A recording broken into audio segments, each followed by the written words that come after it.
Hello students. तो आज का हमारा टॉपिक है central dogma of molecular biology. हम यदि central dogma of molecular biology देखें तो ये डायग्राम हमारा central dogma of molecular biology को बताता है। आप देखेंगे सबसे पहले डीएनए है, this is the DNA. And DNA क्या कर रहा है? डीएनए रेप्लिकेशन करेगा। डीएनए रेप्लिकेट करके अपने जैसे डीएनए बना देगा। तो रेप्लिकेशन को हम क्या आएंगे? Replication. What is DNA replication? Replication is a process by which DNA can form its own replica. तो डीएनए रेप्लिकेशन के अंदर होगा क्या?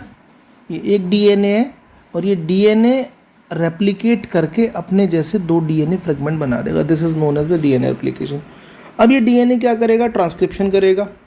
तो ट्रांसक्रिप्शन में क्या होगा? डीएनए से एमआरएनए बनेगा। अब एमआरएनए क्या करेगा? ट्रांसलेशन करेगा और ट्रांसलेशन करके ये एमआरएनए क्या प्रोटीन बना देगा।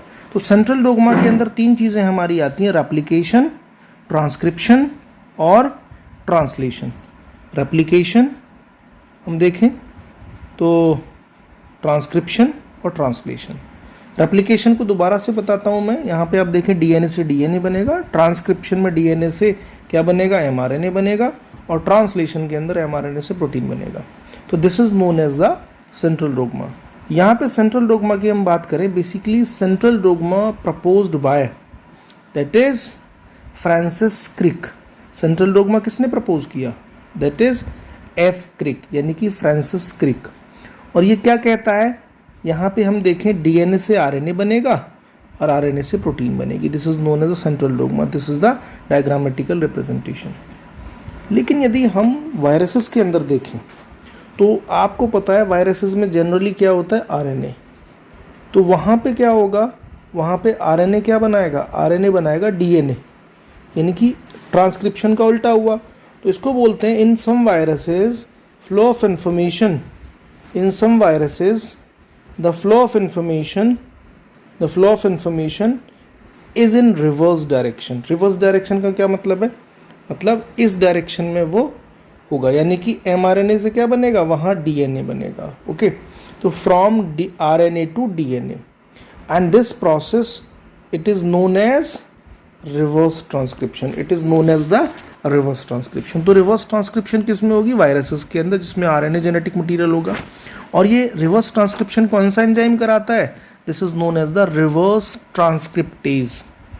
तो यहाँ शुरू करते हैं हम लोग सेंट्रल डोग्मा का पहला topic, that is the DNA replication. तो हम यदि डीएनए रेप्लिकेशन की देखें डेफिनेशन, रेप्लिकेशन क्या होता है? Replication is the copying, just a minute, replication is the copying of DNA from parental DNA. तो डीएनए से डीएनए का बन जाना हमारा रेप्लिकेशन होता है। Watson and Crick proposed semi-conservative model of replication। semi-conservative model का यदि हम देखें, semi-conservative model का क्या मतलब है?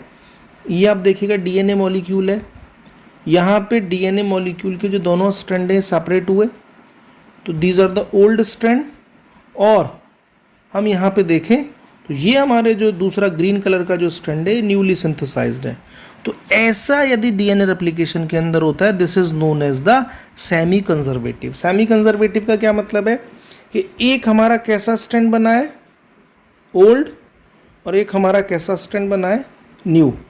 सो this is known as the semi conservative DNA replication. तो in most of the cases this type of DNA replication is found. और ये मॉडल किसने प्रपोज किया? Watson and Crick proposed semi conservative model of replication। इन्होंने कहा it suggests that parental DNA strands act as template for the synthesis of new complementary strands। Yes, after replication each DNA molecule would have one parental and one new strand. तो हमने अभी diagram से देखा था कि एक हमारा पुराना स्ट्रैंड होगा और एक हमारा न्यूली सिंथेसाइज स्ट्रैंड होगा। अब आप देखिएगा, इसने कहा मशल्सन एंड स्टाहल, इसको बोलते हैं मैथ्यू मशल्सन एंड फ्रैंकलिन स्टाहन। यहाँ दो साइंटिस्ट हैं। दो साइंटिस्ट को हम देखें, पहले साइंटिस्ट का नाम है मशल्सन और दूसरा है हमारा स्टाहल। इन 1958 तो इन्होंने क्या दिया, experimentally proved semi conservative model. तो हम लोग देखते हैं इस एक्सपेरिमेंट के अंदर इन्होंने कैसे प्रूव करा। तो now we are ready to discuss about the Meselson and Stahl experiment. इन्होंने क्या करा, दे ग्रो इकोलाई। इन दोनों लोगों ने इकोलाई को ग्रो करा इन अमोनियम क्लोराइड मीडियम, और इस अमोनियम क्लोराइड के अंदर जो नाइट्रोजन लिया वो हैवी नाइट्रोजन था। हैवी मतलब N15, ओके, और लाइट हमारा कैसा होता है N14। तो इन्होंने इसके अंदर क्या, इन्होंने लाइट हैवी नाइट्रोजन का इस्तेमाल किया यहाँ पे, ओके। अब आप देखिएगा, इन्होंने कहा as a result N15 was incorporated into newly synthesized DNA, means heavy DNA, that is N15 DNA, and heavy DNA can be distinguished from normal DNA मतलब light DNA। और हम इसको कैसे पता कर सकते हैं, by centrifuge in a caesium chloride density gradient centrifugation. क्यों, क्योंकि हमारे पास दो तरीके के डीएनए स्ट्रैंड आएंगे, एक वो जिसके अंदर N15 होगा यानी कि हैवी, और एक जिसके अंदर N14 होगा यानी कि लाइट। तो हमारे पास जब सेंट्रीफ्यूज करेंगे तो हमारे पास उसकी मॉलिक्यूलर वेट के बेसिस पे यहाँ डिफरेंट लेयर्स सेपरेट होंगी, ओके। तो वो हम सेपरेट कर सकते हैं बाय द सेंट्रीफ्यूगेशन, ओके। अब इसने कहा E coli cell from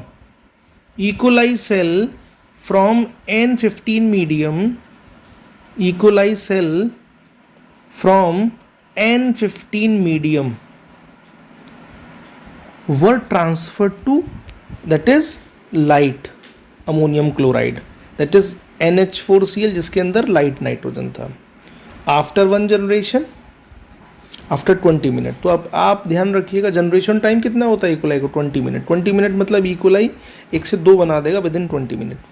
they isolated and centrifuge the DNA. तो उन्होंने वहाँ से आइसोलेट किया और सेंट्रीफ्यूज किया डीएनए को। अब आप देखेंगे its density was intermediate, means उसके अंदर जो डीएनए स्ट्रैंड थे, एक लाइट था और एक कैसा था, हैवी था। लाइट और हैवी उसको बोलते हैं हम हाइड्रोजन, मतलब हाइब्रिड।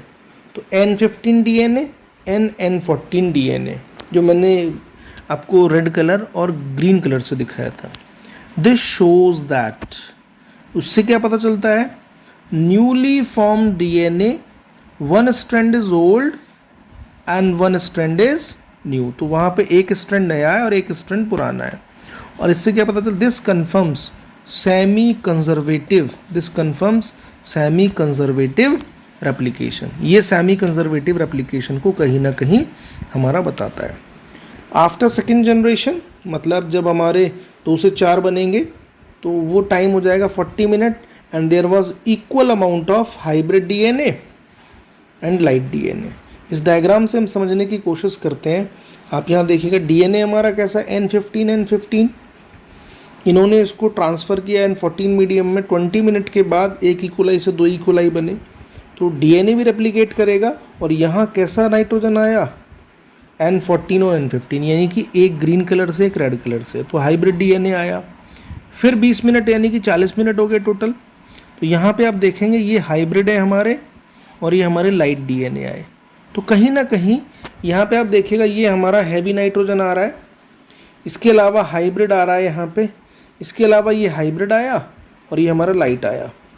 तो through this observation we can easily conclude that DNA is replicating in a semi conservative manner. मतलब एक स्ट्रैंड हमारा ओल्ड है और जबकि एक स्ट्रैंड हमारा न्यूली सिंथेसाइज्ड है। तो ओल्ड स्ट्रैंड को हम लोग बोलते हैं पैरेंटल स्ट्रैंड, कि न्यूली सिंथेसाइज्ड स्ट्रैंड को बोलते हैं हम लोग डॉटर स्ट्रैंड। अब आप देखिएगा, इन्होंने कहा टेलर एक साइंटिस्ट थे and colleagues in 1958 performed similar experiment on Vicia faba. इन्होंने भी कुछ इसी तरीके का एक्सपेरिमेंट देखा था ऑन विक्सिया फाबा यानी कि faba beans using radioactive thymidine to detect distribution of newly synthesized DNA in the chromosome, and it proved that DNA in chromosome also replicate in semi conservatively. तो वहाँ Taylor ने और उसके साथियों ने जो एक्सपेरिमेंट करा वो किस पे किया, विक्सिया फाबा पे किया.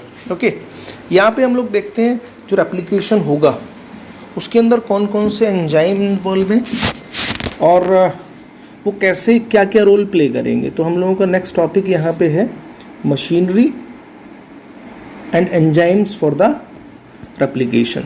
तो आप देखिएगा DNA replication starts at a point. DNA पे कहाँ से शुरू होगा रेप्लिकेशन वहाँ से शुरू होगा जहाँ उराई रीजन होगा, यानी कि origin of replication.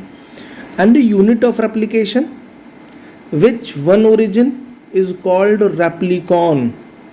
During replication, the two strands unbind and separate by breaking hydrogen bond by an enzyme that is known as the helicase. यहाँ आप समझने की कोशिश कीजिएगा. ये हमारा डीएनए है. डीएनए के अंदर ये हाइड्रोजन बॉन्ड से हम देख रहे हैं. तो जब ये दोनों स्ट्रैंड ब्रेक होंगे तो ये डीएनए सेपरेट होगा. तो कैसे सेपरेट हुआ, जब ये हाइड्रोजन बॉन्ड ब्रेक हुए.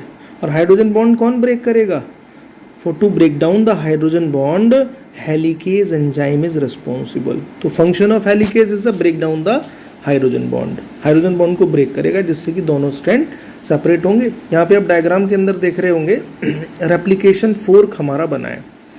तो रेप्लिकेशन फोर्क किसने बनाया, हेलिकेज एंजाइम ने. अनबाइंडिंग ऑफ डीएनए मॉलिक्यूल, इसने कहा unbinding of DNA molecule at a point form a Y-shaped structure and this is known as the replication fork. तो ये हमारा स्ट्रक्चर कैसा हो गया, रेप्लिकेशन फोर्क बन गया. और इस रेप्लिकेशन फोर्क को यदि हम देखें तो यहाँ हमारा डीएनए रेप्लिकेशन अब कर पाएगा ये DNA. The separated strand act as template. The separated strand act as template for synthesis of new strand. तो यहाँ पे जो ब्लू कलर का स्ट्रैंड है ये हमारा एज ए टेम्पलेट वर्क करेगा. और जो रेड कलर से यहाँ दिखाया गया this one is a newly synthesized strand.